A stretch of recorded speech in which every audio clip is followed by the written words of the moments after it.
Brought to you by V-Guard, co-powered by Sensodyne and Vimal. పలుకులలో కేసరి.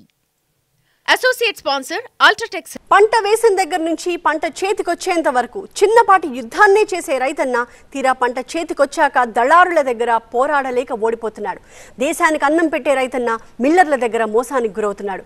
కష్టం చేయడం తప్ప మరేమీ తెలియని కర్షక జీవి నలుగురి కడుపు నింపడం కోసం ఇంకా మోసపోవాల్సి వస్తోంది.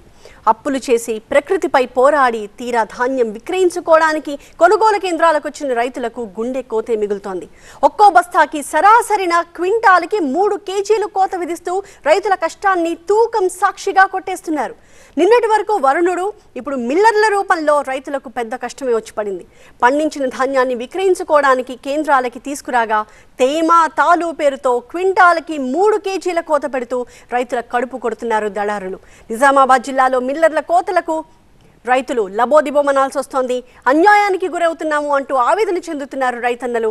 ఇప్పటికీ అన్ని రకాలుగా దెబ్బతిని ధాన్యాన్ని కొనుగోలు కేంద్రానికి చేర్చిన తమని ఇలా కోతల పేరుతో మరింతగా కుంగదీయొద్దు అంటూ వేడుకుంటున్నారు. నిజామాబాద్ మిల్లర్ల మోసాలపై కర్షక జీవులు కన్నెర చేశారు. ధాన్యం కొనుగోలు కేంద్రాల్లో దోపిడీ జరుగుతోందంటూ నందిపేట మండలం రైతులు కలెక్టర్కి ఫిర్యాదు చేశారు.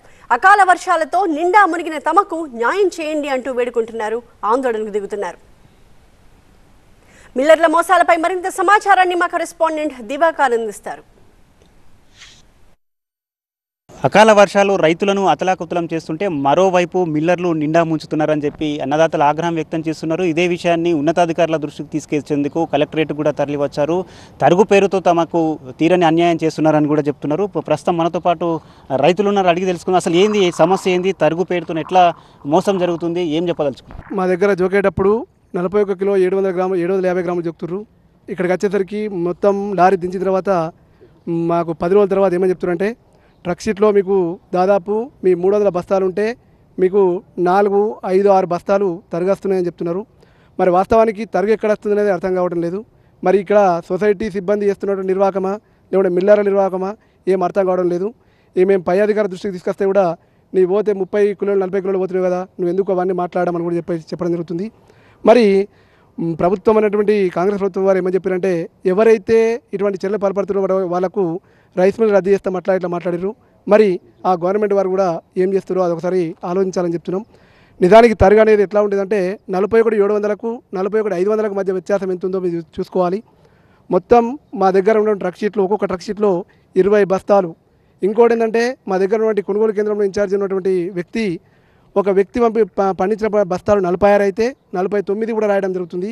మరి అది ఎంతవరకు సమంజసం అనేది మాకు అర్థం కావడం లేదు. ఇవన్నీ కూడా జరుగుతున్నాయి. కొంచెం వీటిపై తగు చర్య తీసుకోవాలని మేము అధికారులు కావడం జరిగింది. అంటే మీకు మీ దృష్టికి ఎప్పుడు వస్తుంది తరుగు తీసిన విషయం, ఎప్పుడు మీకు చెప్తున్నారు? తూకం వేసేటప్పుడు ఎట్లా మోసం జరుగుతుంది? వడ్లు అయిన తర్వాత 10 రోజుల తర్వాత మాకు చెప్తున్నారు తరుగు వస్తుందని.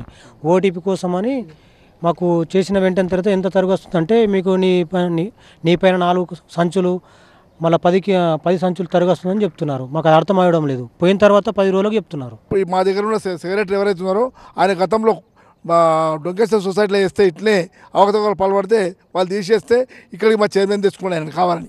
ఉన్నతాధికారులు ఇప్పటికైనా స్పందించి ఈ మోసాలను అరికట్టాలని చెప్పి రైతులు డిమాండ్ చేస్తున్నారు. కెమెరా పర్సన్ అరవింద్తో Divakar, TV9 Nizamabad. Brought to you by V-Guard, co-powered by Sensodyne and Vimal. పలుకులలో కేసరి. Associate sponsor UltraTech.